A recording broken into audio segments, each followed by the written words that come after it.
ජාතික භාෂා තොරතුරු විශ්ලේෂණයට අනුව ශ්‍රී ලාංකිකයන් 24%ක ප්‍රමාණයක් ඉංග්‍රීසි භාෂාව දෙවන භාෂාවක් විදිහට මනා ලෙස හසුරවමින් තමන්ගේ අදහස් හුවමාරු කර ගැනීම සඳහා භාවිතා කරනවා.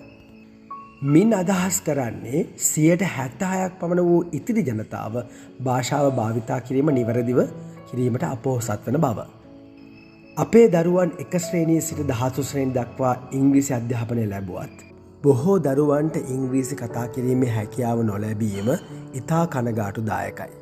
ඉංග්‍රීසි භාෂාමය හැකියාව නොලැබීමට බලපාන ප්‍රධානම හේතු කුමක්ද?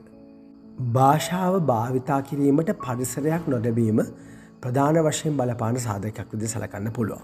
යු ඇකඩමි අධ්‍යාපන ආයතනය ප්‍රතිඵල සහිතව ඉංග්‍රීසි කතා කළ හැකි දරුවන් රැසක් බිහි කරන්නේ මේ නිසයි. අපි දරුවන්ට ප්‍රායෝගික ක්‍රියාකාරකම් හරහා ප්‍රායෝගික ජීවිතයේ ඉංග්‍රීසි භාවිතා කරන විදිය සහ ඒ සඳහා නිර්මාණය කරගන්න අවස්ථාවන් ලබා දෙමින් දැනුම් මිනුම තරංග, විවාද තරංග, පන්ති මට්ටමින් පවත්වන විනෝද ක්‍රීඩා මේ හරහා ඉංග්‍රීසි ප්‍රායෝගික භාවිතය පුහුණුවට ලක් වෙනවා. මෙහිදී පැහැදිලිවම කිව යුත්තේ ඉංග්‍රීසි විෂයක් වශයෙන් නොව භාෂාවක් විදිහට අධ්‍යයනය කිරීමෙන් දරුවන්ට ඉතා ඉහළ ප්‍රතිඵල ලබා ගන්න පුළුවන් බවයි.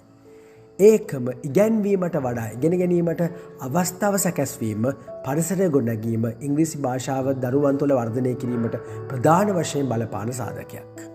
මේ හේතු පදනම් කරගෙන සුලභව දකින පොත්පුරන ඉංග්‍රීසි අධ්‍යාපනයෙන් ඔබට ගොස් ඔබේ දරුවත් ඉංග්‍රීසි ප්‍රායෝගිකව භාවිතා කරන, චතුර ලෙස කතා කරන, පෞරුෂයෙන් හෙබි දරුවෙක් බවට පත් කරන්න යු ඇකඩමි අධ්‍යාපන ආයතනය හා සම්බන්ධ කරවන්න.